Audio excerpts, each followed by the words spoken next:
Hello বন্ধুরা, আসসালামু আলাইকুম। আমি এনামুল্লাহ কলার বলছি। আজকে আমরা পারমাণবিক বিদ্যুৎ নিয়ে আলোচনা করব।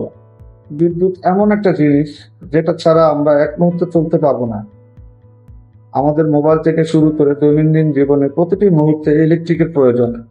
অফিস, আদালত, কলকারখানা, গার্মেন্টস ইত্যাদি ইলেকট্রিক ছাড়া চলতে পারে না।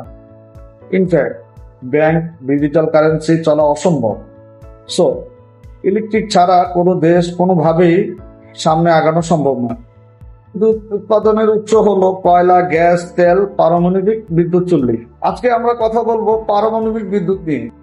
পারমাণবিক বিদ্যুৎ মূলত পারমাণবিক শক্তিকে বিশেষ কৌশলে ব্যবহার করে যে বিদ্যুৎ উৎপাদন করা হয় তাকে পারমাণবিক বিদ্যুৎ বলে। আমরা কয়লা বিদ্যুৎ, গ্যাস বিদ্যুৎ, তেল বিদ্যুৎ, পানি বিদ্যুৎ কিভাবে উৎপন্ন হয় সেটা আমরা জানি, কিন্তু পারমাণবিক বিদ্যুৎ উৎপাদনের বিষয়টা একটু ভিন্ন। তবে হ্যাঁ, কয়লা বিদ্যুৎ, পানি বিদ্যুৎ, গ্যাস বিদ্যুৎ যে প্রক্রিয়ায় উৎপাদন হয়, পারমাণবিক বিদ্যুৎটা ঠিক একই প্রক্রিয়ায় উৎপাদন হয়।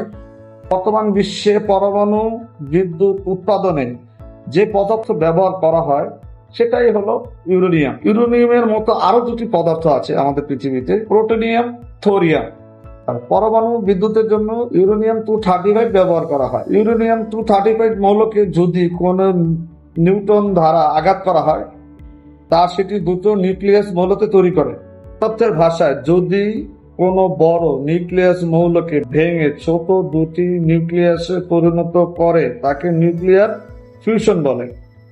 একইভাবে যে নিউট্রন আঘাত করেছিল সে নিজেও ভেঙে দুটো নিউট্রনে পরিণত হয়। বিভক্ত হয়ে যাওয়া নিউক্লিয়াস ও নিউট্রনের মৌলগুলো যদি যোগ করা হয় তাহলে তাকে নিউক্লিয়াম এর ভর এর পরিমাণটা পূর্বের সমান হওয়ার কথা, কিন্তু ভরের পরিমাণটা কিছুটা কম হয়ে যায়। তার মানে কিছুটা নিউট্রন ও নিউক্লিয়াস হারিয়ে গেছে। হারিয়ে যাওয়া সেই ভরটা মূলত হচ্ছে আইনস্টাইন সূত্র অনুযায়ী শক্তি। আর সেই শক্তিকে কাজে লাগিয়ে টারবাইন ঘুরিয়ে বিদ্যুৎ উৎপাদন করা হয়। ইউরেনিয়াম এবং নিউট্রন এর আঘাতের পরিমাণটা একই রকম চলমান থাকে যতক্ষণ তারা এক জায়গায় থাকে। এটি একটি চেইন প্রক্রিয়া, যেটি সমান্তরাল ধারায় নেয় বরং গুণোত্তর ধারায় চলে। যার মানে মুহূর্তের মধ্যে নিউক্লিয়াস এবং নিউট্রন গুলো লক্ষ লক্ষ ভাগে বিভক্ত হয়ে যায়। ধারা চলমান থাকে বলে মুহূর্তের মধ্যে অকল্পিত শক্তি অর্জন করে, যাকে নিয়ন্ত্রণ করা অসম্ভব হয়ে যায়। এই তীব্র বিক্রিয়াকে নিয়ন্ত্রণ করার জন্য শুধুমাত্র নিউটনকে নিয়ন্ত্রণ করলেই হয়। নিউটনকে নিয়ন্ত্রণ করার একমাত্র উপায় হলো ক্যাডমিয়াম মৌল। যে ক্যাডমিয়াম মৌল অতিরিক্ত মৌলকে শোষণ করে।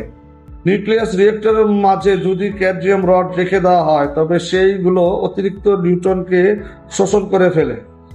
নিউট্রনকে শোষণ করার ফলে চেইন রিঅ্যাকশন নিয়ন্ত্রণ হয়ে যায়। যে ছবিটি দেখতে পাচ্ছেন সেই ছবিটি পারমাণবিক চুল্লি। ভিতরের রডগুলোর মাঝে যে রডগুলো দেখা যাচ্ছে এগুলোই নিউক্লিয়ার ক্রিয়েটর। যে রডগুলো ভিতরে রয়েছে সেগুলো নিউক্লিয়ার এবং neutron stack. Nuclear fuel rod এর চারপাশে কিছু লাল রড দেখা যাচ্ছে, সেগুলোই হচ্ছে ক্যাডমিয়াম রড। এখানে ক্যাডমিয়াম রডের পরিমাণ বেশি হলে শক্তি উৎপাদন কম হবে, আবার ক্যাডমিয়াম রডের পরিমাণ কম হলে শক্তি উৎপাদন বেশি হবে। এখন প্রশ্ন হলো, বিদ্যুৎ কিভাবে উৎপন্ন হয়? আমরা যে পারমাণবিক চুল্লি চিনি সেই চুল্লির মধ্যে বেশ কিছু রড থাকে। সরু আকারে সেই রডগুলোর ভিতরে 100 থেকে 120টি নিউক্লিয়ার স্টেক থাকে। নিউক্লিয়ার সেই স্টেককে বলা হয় নিউক্লিয়ার ফুয়েল। সেই নিউক্লিয়ার স্টেকগুলো হচ্ছে নিউক্লিয়ার আর নিউট্রন। পাশাপাশি পরিমাণ মতো ক্যাডমিয়াম রড ব্যবহার করা হয়ে থাকে। যখন নিউক্লিয়ারের মধ্যে বিক্রিয়া শুরু হয়ে যায় তখন প্রচুর পরিমাণে তাপ ছড়িয়ে পড়ে পানিতে। পারমাণবিক চুল্লির মুখটি পুরোপুরি সিল করা থাকে, কারণে পানি সেখান থেকে বাষ্পে পরিণত হতে পারে না, যা প্রেসারাইজ হয়ে চুল্লির ভিতরে পানি আকারে থেকে যায়। চুল্লির ভিতর উত্তপ্ত পানিকে প্রেসারাইজের মাধ্যমে পানিকে নিয়ে যাওয়া হয় স্টিম জেনারেটরে। সেখানে স্টিম জেনারেটর পানিকে বাষ্পে তৈরি করে। স্টিম জেনারেটর থেকে উৎপাদিত বাষ্প গিয়ে টারবাইনকে ঘোরাচ্ছে। এখানে বাষ্পের শক্তি এত বেশি যে সেই জেনারেটরকে প্রায় 3000+ RPM গতিতে ঘোরাচ্ছে। ঘূর্ণায়নের পরিমাণ এত বেশি যে এখানে 1200 মেগাওয়াট বিদ্যুৎ উৎপাদিত হচ্ছে। সেই বিদ্যুৎ সরাসরি চলে যায় ট্রান্সফরমারে। এই ট্রান্সফরমারের মাধ্যমে এই বিদ্যুৎটাকে পৌঁছে দেওয়া হয় আপনার আমার বাড়িঘর, ইন্ডাস্ট্রিতে। সো আপনারা অলরেডি জেনে গেছেন পরমাণু বিদ্যুৎ কি, পরমাণু বিদ্যুৎ কিভাবে তৈরি হয়, কিভাবে কাজ করে। পরমাণু বিদ্যুৎ কেন্দ্রে 235 ইউরেনিয়াম ব্যবহার করা হয়, যা কয়লা বা গ্যাসের তুলনায় 8,000 গুণ বেশি কার্যকর। এই ইউরেনিয়াম গুলো আঙ্গুলের মতো ছোট আকৃতি হয়ে থাকে। এই ছোট আঙ্গুল আকৃতি ইউরেনিয়াম গুলোর মধ্যে 17,000 ঘনফুট গ্যাস অথবা 805 কেজি কয়লার যে পরিমাণ শক্তি থাকে, এই ছোট আঙ্গুল আকৃতি ইউরেনিয়ামের মধ্যে সেম ওই পরিমাণ শক্তি মজুদ থাকে। ধন্যবাদ, দেখা হবে নেক্সট কোনো ভিডিওতে। আল্লাহ হাফেজ।